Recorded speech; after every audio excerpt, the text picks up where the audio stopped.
Midwest, home sweet home in good old Indiana. Place of small towns, cozy families gather together, and fields of corn and rustic woods. But, like any town, there is a dark underbelly that often goes unnoted. We are part of that darkness. We lurk in the shadows to bring you the best in horror, metal, and stories of the grotesque. This is Blood in the Cornfields. All right, welcome in, cellar dwellers. Hi. How's everybody doing? Hope y'all doing good. I feel like we say this a lot at the beginning of each episode, but it's important. It's the beginning. We want to know what you're doing. How are you doing? Yes, we are very interactive. Yes. I mean, as you guys well know, considering we have an event coming up. Oh, yes, we do. Yes, we do. Yes, we do. Yes, September 27th. Mm-hmm. That's a Friday. It's going to be a whole thing. We're going to have... I don't know. Do we give away the specifics? Have we gotten to that point? There might be a little surprise later on. We might have a little something, but for the most part, it is a screening of the movie Cult of Blood. Yep, absolutely. We'll have some surprises thrown in there. We're still working out some details, but we'll fill you guys in on that very soon. So check your social medias and, follow our YouTube, and you'll get maybe a little treat, little tasty surprise. A little something. Yeah, it's going to be kind of a variety show. There's going to be some different shit. It's very much Blood in the Cornfield style, so it's not really like pegged down to one certain thing, which really kind of is become our MO. Yeah. Really? We just like to do stuff. We like to slut ourselves to everybody and just enjoy ourselves. Yes, equal opportunity sluts. We like to have fun. Yes. And that what it's about being a slut? You like to have fun. Yes, absolutely. So today we do have a true crime episode. We do, and it is very local out of Indianapolis. Yes. Kind of hitting y'all with one of those. It's been, a minute-ish. I know we kind of try to keep it on rotate, but before we go into that, we have some current events to kind of fill you in on. Absolutely. So let's kind of start off with some interesting horror news. Mm-hmm. I hear your boy is coming to Days of the Dead Chicago. Yes. So Bill Moseley is making an appearance at Days of the Dead Chicago, November 22nd through the 24th. Badass. I am currently budgeting, figuring out if I'm going to stay the whole weekend. I have some friends of mine, Sam and Terry, that I'm sure are going to try and influence me to stay the whole weekend and hang out with them, which I absolutely would love to.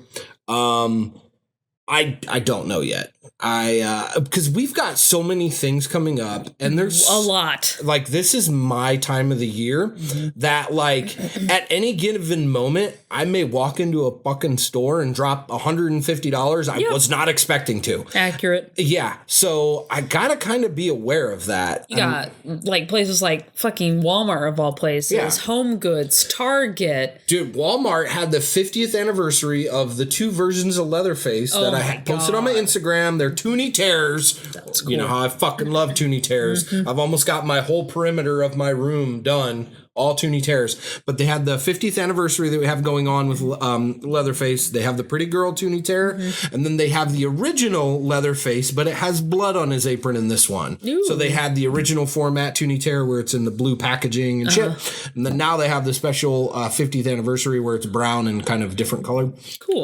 But yeah, Leatherface has blood on his apron in this one. So I'm going to cut into that too. Speaking of Texas Chainsaw Massacre, speaking of 50th anniversary, there's a whole whirlwind of shit going on. Fright Rags has 3 limited edition shirts that they're doing special for it. There's also 2 or 3 other companies that I'm not as familiar with and I have not personally ordered from. I assume they're legit, but I'm always really leery about promoting something that I don't personally know is legit. Especially because I would feel terrible if I called out something and you guys got, scammed or something like that. I doubt that's going to be the case, but you never know. Mm-hmm. I've not personally bought it, so I won't shout them out to you guys because, like I said, I'd feel terrible. But I know Fright Rags, I have like 5 or 6 of their shirts. They're legit. They're awesome. Oh, man, their shit's so good. Yeah. Them and Terror Threads are probably one of my few favorite t-shirt brands. So they're having a couple limited edition shirts. Check out some of the others that are floating out there. But then also Trick or Treat Studios has the scene from Texas Chainsaw Massacre, the table scene.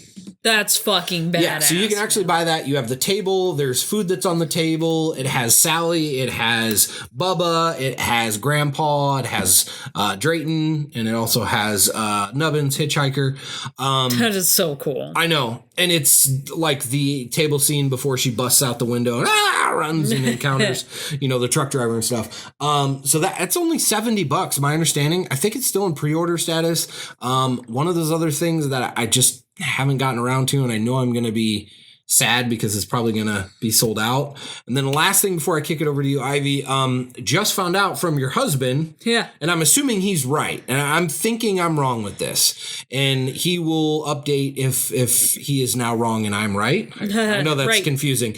I was under the impression that Maxine is not going to be out on Blu-ray, but Luke corrected me and said that he saw pre-orders for the Blu-ray in 4K and Blu-ray. So check that out, guys. I am so excited because I went and saw Longlegs over Maxine, which I didn't think I would have done, but I really wanted to see Longlegs. And I thought, well, hey, let me just, after that, go see Maxine. Mm-hmm. They pulled Maxine really quickly around here. They genuinely did. And Longlegs is still showing, but Maxine is just like gone. Yeah. Bye. And so there was one time slot that just did not work with my schedule, and they were only showing it one time slot, so I couldn't go see it. Now, I'm not gonna digitally stream it right now because it is available on digital stream. Yeah, just so y'all know out there. I'm gonna buy the media, of course. Yeah, of course. So I'm just gonna wait a little longer. Gotta finish out your collection as well. Yeah, absolutely. I need more shelves. That's my thing. Like that's been the whole thing. I know. I just need to break down and just buy one. See, like in Texas, we had IKEA. Yeah. That I just go to IKEA and mark out what I want, take it, we're good. Mm-hmm. We don't have anything like that. We have an IKEA, but it's like in Indianapolis. And it's like, I don't feel like making a 3-hour drive just to go buy a shelf. I know. And IKEA from where I used to live was like 10 minutes down the road. Yeah, see, that's inconvenient. 3 hours, 10 minutes. Yeah, no, I'm good. Yeah, so I'm kind of screwed there. So that's my updates and new things in my life. You've got quite a few things over there, I see. Yeah, so not too much, but if you guys didn't know, my husband, Luke, was in a movie not too long ago. Yes. The Mind-Boggling Compendium... Shit, give me a second. The damn movie name. Well, it's not like it's kind of a unique name, so... It is, and it's fucking long, and I'm so sorry, Tim, but it's called Dr. Spiderwack's Mind-Boggling Compendium of Fantastic Urban Beasts. This was literally... That is a long-ass name. Yeah, so we just call it Dr. Spiderwax. So if you don't know, it's basically a parody of Dr. Spiderwick. It was like a movie and a book series for quite a long time. It's all supposed to be like Fantastic Beasts, the Harry Potter series. Yeah. And it's also supposed to be a parody of like... I think here. And was this the one where he was a puppeteer? Yes. Okay, I thought so. Honestly, mainly those two things is what it's kind of a parody of, and it's got all these things kind of thrown in there, and it's really good. It's very cute.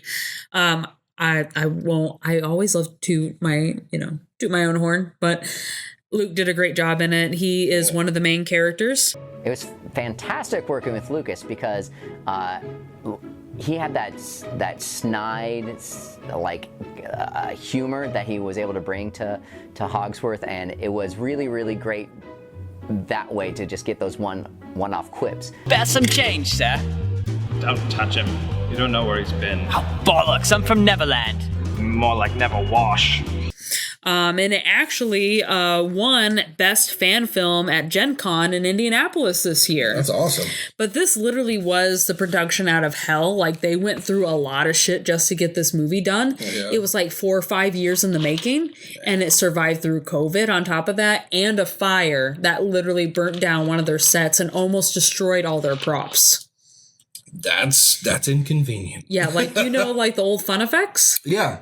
That warehouse was where they stored all their shit at. I remember Fun Effects, yes. And it just burnt the fuck down while they were filming inside. And, like, Tim and a couple other crew members barely escaped with their lives. And we were supposed to be filming that day. Like, I was supposed to do a couple warehouse scenes and even be a stunt double for one of the other not extras, but one of the main characters in the film. Awesome. It didn't happen. Yeah. The only thing that I do have a small role. I was a puppeteer in one scene for like a little blue dude. It's called a sniffler. Okay. So I was like this little dude. He's got like a little tissue up to his nose and he just sneezes all the time. So basically me in puppet form. Okay. And then I was the werewolf in the movie. Okay. And I did all my own growls. So it was a lot of fun. Awesome. I basically just metal growled through the whole entire Can thing. we get him to make a horror movie? I mean, I'm not opposed to this. I'm always gonna ask. I don't care who it is. I like when Robbie comes to town. Yeah. I don't know if Robbie you're gonna listen to this, but I again am going to slut myself out and be like, hey, you need to throw me in. You'll get to do that in person. Throw me in a damn movie. Yes. Yeah. Absolutely.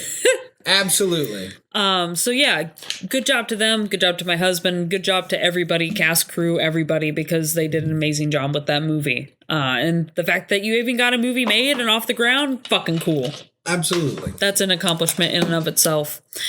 All right. And then next is there's rumors from Bloody Disgusting of an animated Evil Dead series. Yes, I saw that. That looks badass. I hope it's good. Good choice for animated series. Absolutely. Yeah. I mean, we had Ash versus the Evil Dead that ended, I think, too soon. I think, yeah. I think it was a lot of fun from what I saw of it. I only got to see maybe 2 seasons of it until it got pulled. I enjoyed what I saw of it. It was a good time. And I also got to revisit it for the car episode that we did last week because, the Oldsmobile was in it. Absolutely. It was. But then the last 2 things that I have here is I don't know if y'all are familiar with the little guy called Onyx the Fortuitous. I have no clue. So he's kind of like a YouTuber. Okay, I just didn't realize that was the name. That got his start because he trolled everybody. Trolled a newscast in like Detroit. And I remember when that happened and when it was in the news. And like you sent me that clip. Yeah. And I had to ask you, like, was that like a stitched in clip? A stunt? Yeah. I'm pretty sure that was legit because it made its rounds on the internet when it first came out. That was beautiful. Where he did, so for context, I mean, Luke will play the clip, but like there was this, so the Satanic Temple tried to get a Baphomet image erected in stone to kind of counterbalance the the Testament. Yeah. The, what do you call it? Not the Old Testament. What was it? The Ten Commandments. Yeah. So they try to get their Baphomet erected for equality rights. Yeah. He had this beautiful speech. It was so good. Where he's trolling the fuck out of this news broadcaster. Yeah. I'm just excited to see my Lord and Savior Baphomet represented in such glorious Italian stone. I do hope his eyes gaze upon me and that my allegiance is recognized. I don't know. Notice me, senpai. Notice me. Who probably thinks he's legit with his whole fedora and milady bit. Just the way that he said it. I'm like, there's no way he just ripped that off. Like, this man had to be practicing for some time. Yeah. Part of me wishes that angel statue would come to life, and King Baphomet would rise, and 2 eternal juggernauts would do battle right here in the middle of the city. But for what is this battle raging, you ask? I don't know. What stands at the center? To that I say, my soul is at the center. If you see you know it. You know it if you see it. If you don't, you don't. You're going to be introduced to it. But he's so funny. Regardless, he actually came out with his own video or movie. Mm-hmm. He produced his own movie called Onyx the Fortuitous and the Talisman of Souls on Prime Video now. It looks funny. I haven't had the chance to see it. I really want to. This guy's funny. If you go watch his YouTube channel, like he's just got a lot of shit where he's kind of doing the same stuff like he did for that interview, but in more skit form, like it's more silly. Yeah. I don't know what this movie's going to be like, but it looks like it had a lot of practical effects, which I appreciate, and it looks great. So go check it out if you can. Sweet. And then lastly, something that Liam Liam, he's a good friend and also a good follower. I graduated recently from Goshen College. Yep. He recommended to us the weird alien Romulus stunt that was pulled in New York. That looked cool. So, like, that looked cool. People are literally, like, have, like, fucking face huggers, like, attached to their face, and they're just, like, sprawled out in the streets and shit like that. It looks really cool. That's badass. If you've listened to us, you know I love clever marketing, going back to Smile, some of the other stuff, but that's it's pretty good. That's badass. It's pretty good. Like, you should see people, like, taking pictures. Yeah, and the one guy has the head pop out of his chest. Yes. There at the end. That's fucking cool. Yeah. Like, that's good. Great marketing. That's awesome. I love that, like, people are creative enough that they'll do shit like that. I guess when I think of marketing, I think, Smile, and I think of, you remember Carrie, the coffee, when they did the remake of Carrie with the coffee shop? New one. Yeah. Where they, like, had a girl go like this, like, full on Jedi lift her, and it freaked everybody out in the coffee shop. That was fucking cool. Yeah. And the other one I could think of is, like, that weird movie that never became anything but freaked me out whenever the commercials came on, called Devil's Due. Yeah, I remember that. Something like that with the creepy devil baby. Mm-hmm, yeah, the baby. Yeah, that would pop out of the crib and shit. That like went viral. Yeah. So yeah, clever marketing like that is awesome. Props to you guys that can do shit like that. Definitely. And one last thing I totally forgot before we rip into the true crime aspect of the episode. Apparently, Jordan Peele's company Monkey Paw is remaking People Under the Stairs. I hope this is not true. I with all of my being hope that this is not true, because People Under the Stairs is very sacred of a movie to me. Oh my gosh. It's been a long time since I see it, but it made such an impact. I remember seeing it on Svengoolie for the first time, and I loved it. It was amazing. Yeah, great. It's a great film. I cannot say. I'll always be like, I got him. If you remember, that's where he's in the whole leather bondage outfit, shooting the shotgun up and doesn't realize that he killed his own dog. That film is fucking great. So, Jordan Peele, do not do it. Please don't do it. Go stick to your other bullshit films you do. I don't like him. I don't know. So I'm gonna maybe hot take, maybe I'm gonna play devil's advocate. I'm kind of interested to see what he does. Because the movie, I love Wes Craven. I think that movie is wonderful the way it is. I feel the same way with Hills Have Eyes and The Crow. Oh, yeah, well, I'm talking coming out specifically about Wes Craven, Mark.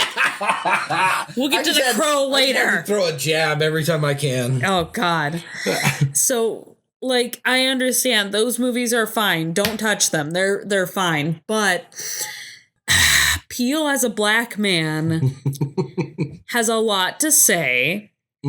About the black experience, and that particular movie, People Under the Stairs, it has some elements to it, yes, where they are in the neighborhood, and the Ving Rhames, and then also his family gets involved. Yes, there is some of that. I do think that he might give a different perspective on it that would be interesting. Not to mention, yes, Wes Craven is very tongue-in-cheek when it comes to his humor, and that movie was too, but so is Peele.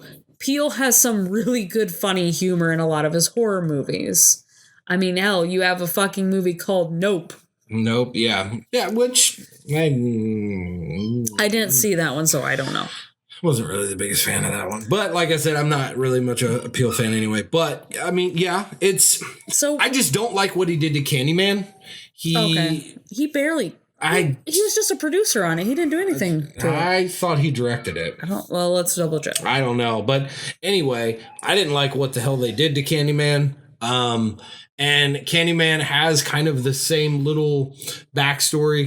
Candyman was in Cabrini Green in Chicago, and kind of some of the tales that were brought up through, that area and stuff. I mean, and it's a highly African-American populated area. So it's kind of like, little bits of the similarities with People Under the Stairs. That's just... So really it looks like Jordan Peele was one of the writers, but so he had also like 3 other writers working underneath him. And Nia DaCosta was the actual director. So it was directed by a lady. Okay. But I didn't get the chance to see the new Candyman, but what I saw of it and the reviews I saw of it, it was not great. Nope. It will never live up to the original, which I completely understand. The original's gold. Don't touch it. Nobody better touch Shocker. The moment they touch Shocker, like, I'll fight a bitch. Do not touch Shocker. I fucking love that Shocker movie. is Shocker is fucking great. You touch that movie, like, that's gonna... And don't you dare remake that theme song, because that theme song's badass. That's what I'm saying. You have to just leave it alone. Now, keep in mind, I don't like Shocker as much as I like People Under Stairs. People Under Stairs is way more in my heart. But, like, Shocker, in its totality and its quirkiness and its obscurity, just should not be touched. I get that. No, I just don't want them that. ever to touch that. No, I completely understand where you're coming from. Wes Craven, I'm sorry you're rolling in your grave right now. Yeah. But I think you were potentially rolling in your own grave before you died. Because a lot of people fucked with your shit back then. Yeah. So, sometimes you just gotta leave shit alone. Hot take, but you see where the Scream franchise has gone. I might get crucified for that. But I genuinely don't give 2 fucks about Scream, so. No, it's too played out. Ghostface is, it is what it is. They're mildly enjoyable. Mildly. Yeah. But that's about it. I stopped about the 3rd one and I'm good. Hey, spooky parents. We want to help promote an awesome alternative clothing brand from the Midwest. Made just for you ghouls. It's Feral Mama.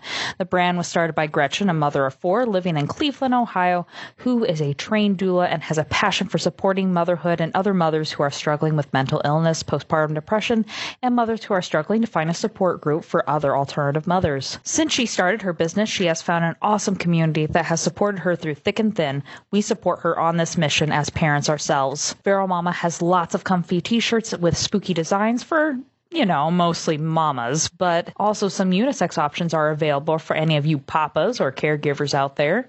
She also sells kids shirts from time to time, as well as hoodies, crew neck, long sleeve shirts, patches, pins, mugs, and some other really cute bags. You can use my code OscureIvy to get 10% off your first order using the link in the description on our Instagram or even on our YouTube, feralmamashop.com/OscureIvy.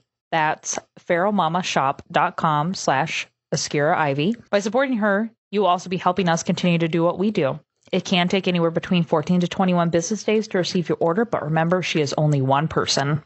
So go support your local Feral Mama today. Remember to support small businesses, women, and of course, badass mamas everywhere. Let's get on to the actual episode at hand. Yes, we have a good one. Mm-hmm. It's a little different. Yeah.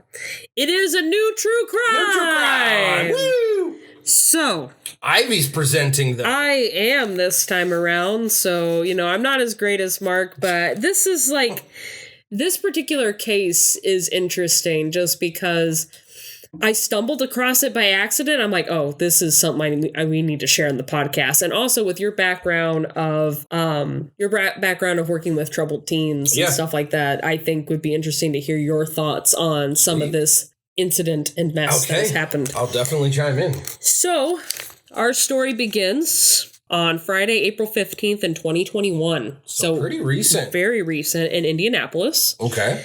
At a FedEx Smart Post. What's a Smart Post? So it's basically like a big facility where they, FedEx, they're putting all the packages in order and all that stuff. I think not just on the trucks, but they're actually like sorting them out. It's like a gigantic house. Like, awesome. I'm going to kind of start out with just kind of giving you guys a background of just some of the people involved first. Okay. So first off, Matthew R. Alexander, he was 32 years old. Just to kind of give you a little idea of who he was. All these people will eventually have something in common. Okay. But Matthew, he was an avid sports enthusiast with a heart of gold. He was also a very hardworking employee there at FedEx, where he was there for 10 years. at that point. Like I said, he was very athletic. His family always said that, he was very caring. He always tried to take care of people whenever they, were in trouble or in time of need. And he absolutely loved sports, especially baseball, golf, softball, and basketball. Overall good dude. Yeah. Samantha Blackwell was 19 years old. Eee, so young. Intelligent young lady. Always willing to help others as well, especially the elderly. She was pursuing her dreams of becoming a police officer. She was a big basketball player and a soccer player for her high school. And she was also the youngest in her family. You the baby, I'm the baby. Yeah. We're special. We're special. And then I also have, and I apologize if I'm pronouncing their names wrong, Amarjit Johal is 66, born and raised in Tajal, India, and was known by many to be a very sweet and kind person in her life. To many people in her life, she was always very sweet, always waving hello to everybody, especially her neighbors. And she was just the kindest grandmother and mother and friend to a lot of people. And then we also have Jasvinder Kaur. Not much is known about him, but we will get back to them in a little bit. There's Jaswinder Singh, who was 68 years old, and this was actually his first job. Like, he, in 3 decades, he literally did not have a job in quite a long time since then, because he had moved, I believe, from India as well. Oh. And he was a very faithful man. He loved making people laugh. He was very much a very sweet and kind of charismatic gentleman. He was excited for his new job, and he kept telling his sons that he was so excited to actually be working because he liked to work. He liked to be, super hands-on. That's awesome that, like, I don't care what job you work, people out there, but if you're actually, like, proud of the job that you have, like, that's awesome. Not everybody can say that. That's something unique. That's something special. Definitely. Yeah. And April 15th would have been his first day on the job. And then next we have Amarjit Sekhon. So she was a severely devoted woman to her family. Like, she literally was the mother to end all mothers. She took care of her disabled husband. She loved expressing her love through her cooking, through her meals. She cooked awesome Indian food. She applied for her job at the same time that Kaur did. Okay. And they were literally only like a little further away. It was almost like as if, Millersburg to Goshen, kind of far away. But they were like within carpooling distance, so they would often carpool to work. They enjoyed their jobs. They felt like that they were family because they were also part of the same religion. They were part of the Sikh community as well. And they would give each other rides to work. Her family says that she always tried to spend time with her family as much as she could on the weekends because she was working so much, because FedEx wasn't her only job. She had other jobs in order to provide for her family. Wow. Yeah, because the husband's disabled, you said? Mm-hmm. It's very noble. So 48 years old. Then we had Karli Smith. She was also 19. Young lady who just graduated George Washington High School in 2020. She was on the softball team there. Also receiving her very first paycheck at her first job. This was also her first job. She was described by her family as a typical teenage girl, and she was very sweet and very outgoing. And then we also have John Weisert. Sorry if I'm pronouncing your name wrong. At 74 years old. He's originally from Houston, Texas. All right. And he lived there for at least a majority of his life. He was an Air Force veteran, and he volunteered at many local places. Like, he loved giving his time out to other people. He worked for the Indiana Transportation Museum, or he volunteered there. He was part of the Indianapolis Symphony Orchestra, and he also volunteered a lot of his time at St. Vincent de Paul and the Salvation Army, which would make sense with St. Vincent de Paul because it was a Catholic organization. He was also Catholic. So I just thought that was cool. And then the last person was Brandon Hull, 19 years old, and he murdered all of them along with himself. 19. There's a couple other 19-year-olds in there. Okay. Yep. Jeez. So that's what they all have in common, is that they were all killed by the same person. Okay. Well, that's not fun. Nope. So as much, and let's reiterate why we go into true crime information. We're doing this because we want to honor the memory of those that died. Yeah, absolutely. It's not to praise or to even glorify this shithole that did what he did. We've had a lot of shitbags on the podcast. Yeah. If anything, it's just to rationalize and try to make sense of what happened and to try to understand what's going on and to basically tell the stories of the people that have passed away. Yes, absolutely. And, for me, this is always personal. The reason why I wanted to do true crime is simply because of this. I've experienced loss of someone who is very important to me, my best friend Blake. That's why I bring him up in the podcast, because if I stop saying his name, he ceases to exist. He is now memories. He is now wherever he is at, but here in the now, there are his memories. And so if we don't bring these people up that suffered from this heinous crime, they will cease to exist. Yes. I mean, they will be alive in the family members, in the community, and the people that they've touched personally. But that's not enough. That's not always important. Like to have their memory and people that never even met them, is something I think that's very important. To me, I always just take it so personal just because of that, explanation with I will never stop saying Blake's name just because, I've got to have him live on through me and through part of you and this, podcast and all of you that are listening and some of you that are listening that knew him. I know there's quite a few of you. That's why we do this, is so that we can honor them and bring light to their story and give them life. Absolutely. That's well put. Thank you. Brandon Hull was born August 20th, 2001. And in his early life, he was an interesting kid. He, as much as you can be. Earliest reports state that he liked fishing when he was little and roller coaster rides. Oh, I can't do roller coaster rides. I get motion sick. I'll hold your purse. Right? Here. But I won't go on the ride. No. I'm kind of the same way. Roller coasters, dude. I'm afraid of heights, so it's like, dude, I'm good. I'll be getting the snackies. That's where I'm at in life. I'm getting the snackies. You go ahead. You go have fun on that death trap. Yeah.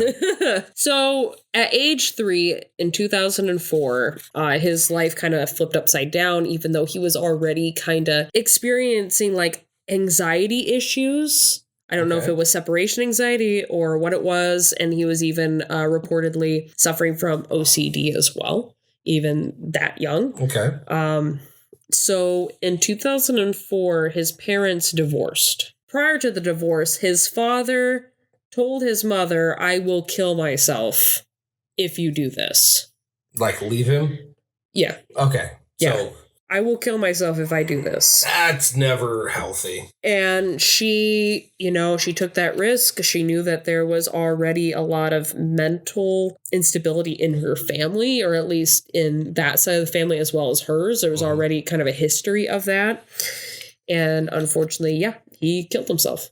Okay. That traumatic event, not surprised. He followed through with it. And I'm sure this had something to do with, part of his upbringing, because this kid's already experiencing anxiety issues.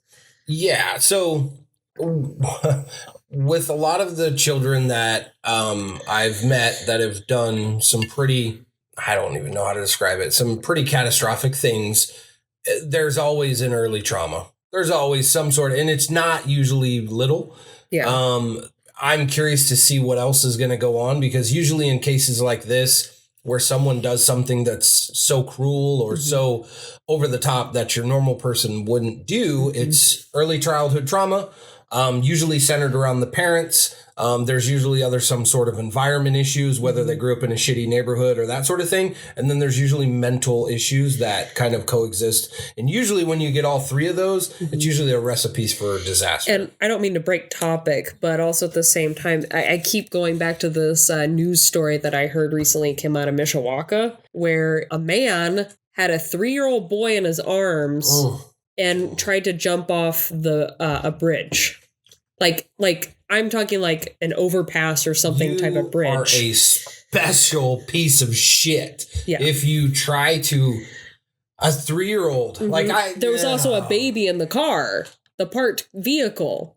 Okay, well, at least he left that baby there. At least we'll give him that. I mean, he doesn't deserve that, but listen, you want to take yourself out, like, fine, whatever. Like, that's one thing. It's very disrespectful to the people that have to clean up after your mess to start with, not to mention all the ripple effects of everyone that it's going to affect. But even that fact, I've always felt that that's so shitty. You know, you blow your brains out in your house, guess what? Someone's got to clean it. Yep.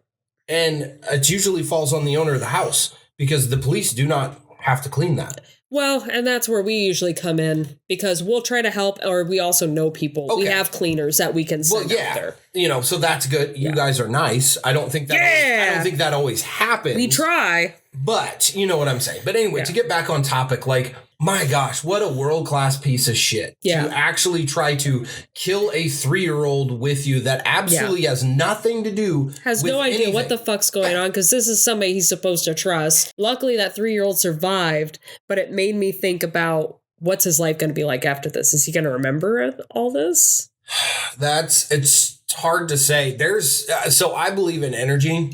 I believe that there is negative energy that's transferred to that 3-year-old child, whether he consciously recognizes it or not. To me, in my opinion, there will be some sort of effect. That's trauma energy, no matter how you experience it. And that was transferred to that little child. And especially at an age that they're so open and accepting to energy, experiences, emotion, all that. So that child absorbed it. It's like a sponge. So it's somewhere. I don't understand the human psyche and the body enough to really say where it is, but that negative energy transferred to that child. Guarantee it. I know this is a terrible thing to say, but I kind of hope that it was so traumatizing he forgets it. Like, it's just swept from his mind. He's just like, nope, I don't want to remember that shit. But I just pray that that poor kid's doing okay and is going to be in a better family environment or whatever, you know, was going on. So that was terrible, but let's get back onto Brandon. During his time from 2004 to about the time that he's 11 years old, so 2011, 2012. How old was he when his dad killed himself? 3. Oh, shit. Okay. So that's why I brought up that whole comparison. Yeah. I gotcha. So he, during this time frame, till he was 11, he already was completely diagnosed with OCD, anxiety, disruptive behavior, and major anger issues, to the point where he would have outbursts where he would actually attack or punch and kick his mom. Okay, not surprised. Yep. At 11 years old, like I said, this was about 2011, 2012, he actually stabbed his mother, slightly injuring her with 2 table knives. And she called the police on him, obviously. Good, Mom. Good. And this is like kind of where the issue started to begin, or at least she started to like realize I think she already knew there was issues, but they started really rearing this ugly head when this actually happened. And he's obviously old enough to know better, but he has those anger issues where he couldn't pull himself back. But, you know, at the same time, he's a developing kid, but you also can't, you know, say that what he did was okay. Yeah, no, probably not expressing himself, probably not finding a positive outlet to release that negative energy, so he snaps. Not surprised. And at some point, she had to either have remarried or something like that, because he does have a stepsister, and the stepsister later on we'll talk about that actually I'll say this: the stepsister said that he was seeking counseling and actually went to several corrective sessions, and that he was just constantly doing counseling. Like, Mom was still trying to make sure that he was talking it out, being able to get things out. But from the point of that incident to about 2014, when he was like high school age, he was very suicidal. He would often express it. He was very lonely and felt like he was alone half the time. And in 2014, he was actually taken out of the school that he was attending to be homeschooled because he got into multiple fights at the school. Yeah. And it was just too much. And she's like, nope, you're going to be homeschooled now. Yeah. Well, I mean, you know, the thoughts of suicide, that shit gets passed down genetically. Can probably thank Dad for that. Not making excuses for this kid because, you know, like, there are shittier people that have been shittier dealt cards that did not go fucking wacko. Right. Let's see here. The other thing was in 2019, we're getting closer to like the incident. Yeah. He would actually purchase his first gun. Oh. Now, here's the thing. And I feel I know where this mother's head was at. He bought his first gun with her because he had an interest in military. Okay. He wanted to be in the military. Yeah. But for obvious reasons, he probably couldn't join. He was about ready to leave, become 18 years old. Yeah. And so when they went to this army surplus store, she wanted to make sure it was monitored, and she bought him the gun, but no ammo. Sure. She said, absolutely not, but you can have the gun, because you're interested in this sort of thing. She may have had like I need to see this from you before I get, the bullets and blah, blah, blah. There could have been some sort of step system, which, I'll readily say that, like, buying the kid a gun, like, whatever, that in my opinion is not bad, because anything in this world can be used as a weapon. It's not used responsibly. So it seems like if she's going, that there is, responsibility that is involved. Yeah. Obviously there's an open line of communication if they're both going. Right. So yeah, I don't necessarily look down upon that. Right. And she just said that when he received that gun, his face just lit up for the first time in a long time. Good. And it could be like, when you get your child a dog because you're trying to teach him responsibility to take care of it, it could be something similar to that. Like, hey, you've got to show that you're responsible and you got to step up and like do your chores and make sure that you're being honest and not getting in fights in school, whatever. And then we'll talk about the ammunition, and then we'll talk about how you're going to use the ammunition. I'd like to think that hopefully she's a good mom. Sounds like she is. Yeah. That she was kind of using those steps as like responsibility. And I think she was too, because she was heavily like, talking to the counselors, because she would go to the counseling sessions with. Yeah, usually at that age, the parents are involved. They want to hear, the parent's side. Obviously, they're going to want medical history. Yeah, that's a good sign that they, had the, the communication. So I'm curious to know more. Yeah. So then later on in 2020, so even closer, he moved out of his house because he started working at FedEx. And so FedEx became like his ability to, get a job. He's having that responsibility. He's actually making decent money to now live in like in his own apartment and all this other stuff. However, he quickly lost his job because he stopped showing up. That's step one, folks. you gotta be to work. Yeah. In order to work, you gotta show up. And he later moved back in with his mother about the same time. However, at one point she called the police because he basically threatened he was going to kill himself. So she called the police, for a wellness check. And after that, they basically said, okay, we're going to put him into a local hospital where he can be, detained for a little bit so we can, watch him and monitor him and that sort of thing. Because they Baker Act him. Huh? Sound like they Baker Act them. You can have someone committed up to X amount of hours. It's different per state, but if they genuinely feel that you could be a threat to yourself or others, in Florida it's called the Baker Act, you can have someone committed and they're self-evaluated. I believe 72 hours is the stay. It does vary from state to state, but it sounds like that's what happened. Okay. Yeah. So basically after that happened, it wasn't for very long. Yeah, that's why I'm saying I think it was like a Baker Act type hold. It's just and it also allows the person to kind of, depending on how they take this day, to kind of get a break from what's de-stressing them. So when it's used positively, but not every hospital out there is up to par, and it's not always used positively. Yeah. And the one thing, though, that she kind of felt was disturbing after that happened is that he point blank told a doctor this, and I quote, "I have no empathy for anyone. I'm a danger to society, and society should be afraid of me." Oh, that's not good. And luckily, the police officers confiscated his gun. Sure. That he had. And he moved back in. After that whole incident, he moved back in with his mom. Yeah, probably he just doesn't probably have a lot of places to go, especially if he's thinking like that. And basically, at about that time, he lived with his mom, and he, like, his stepsister and his mother basically were trying to understand his processing also from the counselors, that he saw that as a weakness, that he wasn't able to make it on his own, so he had to move back in. And he felt defeated. Like, he did everything he could to be free, but he couldn't even do that right. Yeah. So, okay. Yeah, just the low self-esteem. It sounds like just bad vision of yourself, low confidence. Yeah, that's self-loathing. Yeah. And he was surviving off of stimulus checks, it sounds like. Because with said stimulus check, he bought 2 more guns. Yeah. He bought 2 more guns. I don't know what type of guns they were. I didn't go that far in. I didn't want to. And it's a gun. It don't matter. He basically, to back up a little bit, had been planning this attack at FedEx for 9 months. That's not good.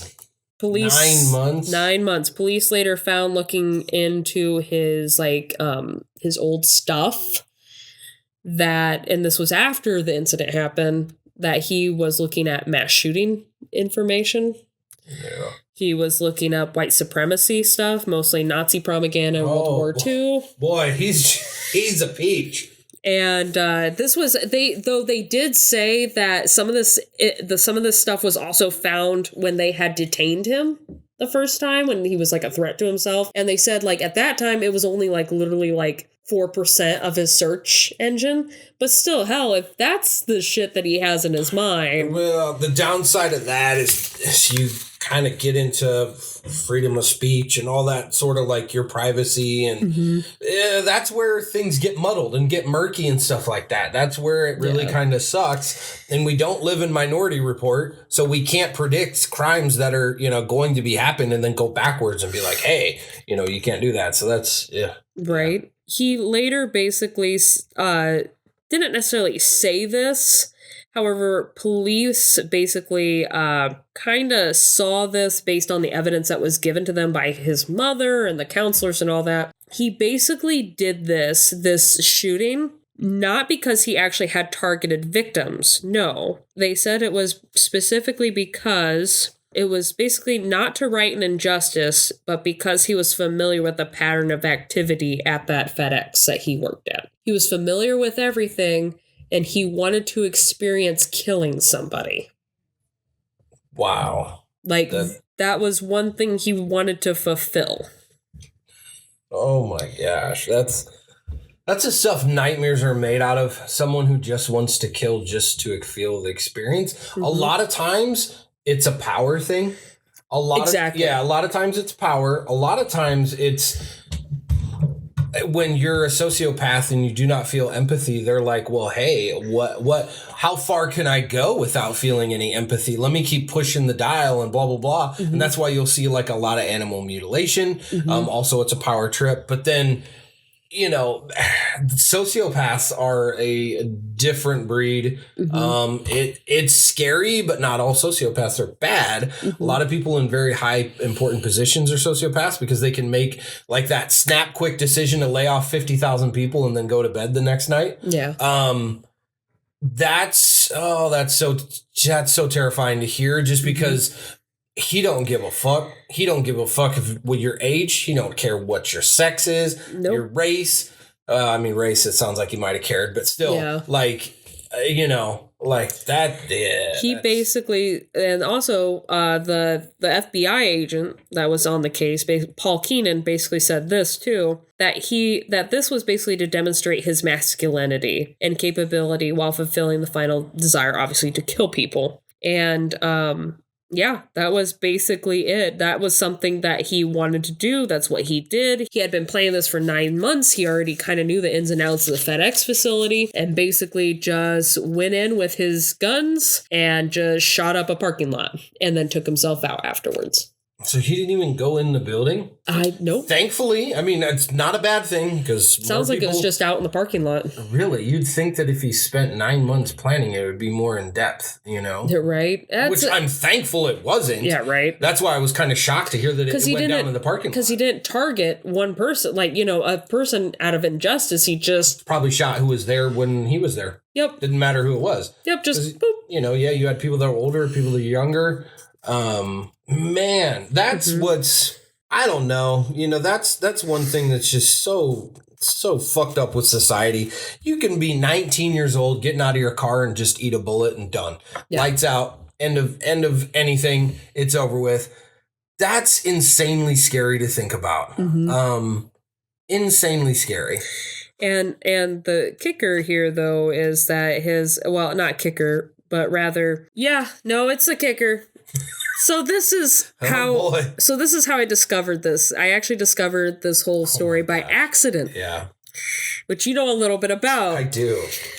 So let me just this is part of it. So I was basically looking up My Little Pony recently. Specifically, Generation 4, Friendship is Magic. Because, yes, I know this shit because I love My Little Pony. You heard it here, folks. The goth lady likes it. It's so not goth at all. It's like the anti-goth. There's one goth pony in there. Is there really? There is. Oh, okay. And I love her. Okay.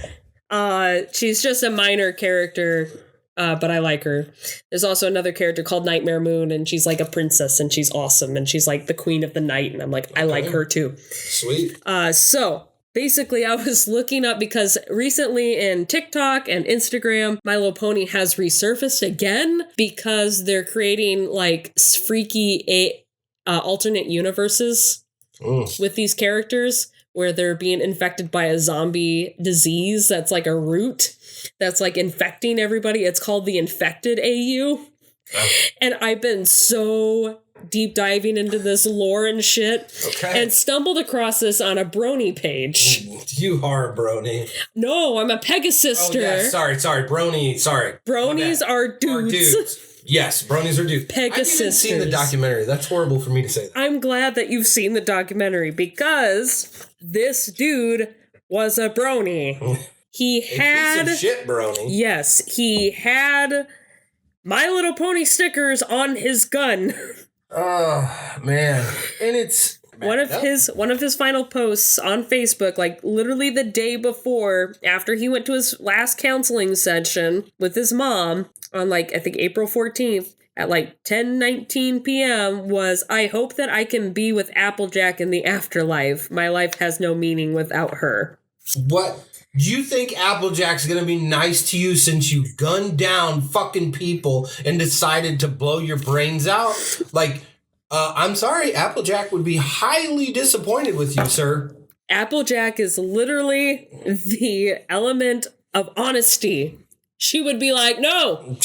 Even Applejack's the cereal's not going to be happy with this fuckwad. So, yeah, for those who aren't familiar with bronies, they are adult men who really like the fourth generation of My Little Pony, created in 2010 by the iconic Laura Faust. Love that woman. Bronies. And she basically, she didn't even know this was going to happen, but basically people on the internet started watching My Little Pony as a joke, and it was grown-ass men. They later started to like it. Like, they started getting vested into the story and the characters. That's how guys do things. Yeah. Like, they'll sit down and they'll be like, oh, babe, you're watching reality TV. Like, this is so stupid. And then they'll sit down and then they'll be like, wait, what's going on? Wait, who's that? Marcus did what? Yeah, and then they'll get into it, and then like by episode 4, they're gonna be on the couch with you right next to it. That's how guys are. Like, seriously, that's how guys are. Yeah. So that's what led me to discovering this asshole. Was because of a My Little Pony post. He is not a brony. No, he's not. No. He is not a brony. I will say, though, a lot of the bronies, technically, a lot of them, not a majority, but like I would say, okay, not a lot of them. I'd say, okay, here's the thing with bronies. Either they're really weird sexual deviant dudes. I can see that. Really nice guys and kind of shy. I was just going to say antisocial. Or they're like antisocial and scary. Like they are the type of people that you probably should be afraid of. Like this guy. Okay, so yeah, they're the type of guy that I always, when someone... Like an incel. Yeah, so when someone really creeps me out and I've got friends around, I'll be like, hey, I'm going to walk up to that guy, knock him out, and take his keys. And they're like, wait, what? Why? And I say, well, because I need to unlock the children from his basement. No. He's one of those types. Yeah. Yes, not cool. So yeah, that's the tragic case of the FedEx massacre. I said I just ran into it on accident, and I thought this would be interesting to share. And I guess I want to know your overall thoughts. Like, Mom knew that there was obviously something wrong. Mom even goes on to state in an interview, "I won't grieve his death. I can't. I grieve the victim's death because it's not anything I ever thought would happen." And she even admits she may have missed several red flags, but she thought she was doing the right things. Well, but here's the thing, though. So to me, that's kind of like almost survivor's guilt. He's 19 when he died, right? Mm-hmm. Your brain isn't even fully developed. So, Mom, not your fault because your child's brain wasn't even fully developed. His issues haven't even risen to the surface fully, and for you to be able to try and understand them and try to, prevent them is virtually impossible. When it comes down to it, you are responsible for your actions. I don't give a fuck what cards you've been dealt with. Like, life doesn't give a fuck. Mm-hmm. The whole point of everything is self-accountability no matter what. And he chose to go against the grain, to do the unthinkable. Mm-hmm. And that was his choice. I think ultimately he just gave up because it sounds like he was in counseling and it sounds like he was doing some things. I would like to know how much and how bad off Dad was. Because it sounds like he's a spitting image of his father. Right. Thank goodness that father did not do what his son did. And it's just shameful that he chose to take other people out with him. That's, something that I don't know. I don't have a level of forgiveness in my body yet. Maybe when I get a little older and become a better human, I could possibly have that. Yeah. But no, I don't give a fuck. Like, you take people out with you, like, fuck you. Like, you are the you're shit. Ultimate worst. It just sucks because the reason I went into working with kids is because they actually have a chance of changing. Adults, fuck that shit. Like, adults are set in their ways. They do not tend to change. There's just no enjoyment out of them. They've already gone down that road to where they're not changed. I mean, hell, 40% of men released from prison are back in prison within 3 years. Jesus, that doesn't surprise me. That's really... So no, that's why I chose to work with kids. I just feel bad that he gave in to the urges. I feel bad that he didn't try to use the people that he had in his life that seemed stable, whether that was counseling, or whether that was his mom, or maybe that stepsister, and just chose a way out, Right. I wish he would have divulged his desires and just been honest and say, like, I've been planning this. But on the flip side of it, he may not have wanted to. There's just that one thing that we will never understand. And it's just that person that, like, does not want to do good. And that's a terrible thing to think, That's a terrible mindset to have, just all the time. That would be your own personal hell, that you just... Absolutely. And there are people like that exist. So I listen to a podcast, Morbid. It's probably one of the biggest podcasts out there. They're great. Their sisters love them. They had Jolly Jane, who was a female serial killer that was a nurse. And she killed hundreds probably of people. And she would even lay in bed with them as she poisoned them and stroked their hair and told them it's okay. Oh, she was a world-class piece of shit. Doesn't get much worse than her. But she did not care. She did not have it in her that she cared about human life. Like, it was not something valued to, like, me or you. She just did not care. It sounded like it was more of a power play at that point. So there's also some sexual... undertones to her. That's what it sounds like. But common theme you will find in almost all of these situations is power. Yeah. They're power-hungry people. And I assume that power is what drove him to take their life just because he probably could. Applejack is disappointed. Yeah, she is. Applejack is thoroughly disappointed. But...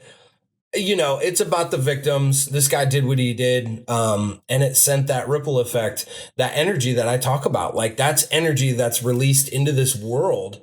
And we're all not better for it. And it just sucks that people have to deal with this. The 19-year-olds, it's equally shitty for a 66-year-old, but it's something different hearing a 19-year-old, especially someone that had probably no clue. Mm-hmm. I just hope that they didn't see it coming. I hope that they did not experience any pain, and now they're somewhere else that's way better than being here, and they're with loved ones, and they're doing things that they want to do, and they can hopefully keep an eye on their loved ones here. That's what I hope, and I don't even remember this guy's name, and I'm not gonna. Yeah, not worth it.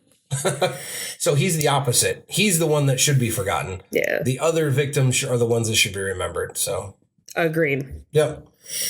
And with that being said, look out for each other, and good night, cellar dwellers. Bye.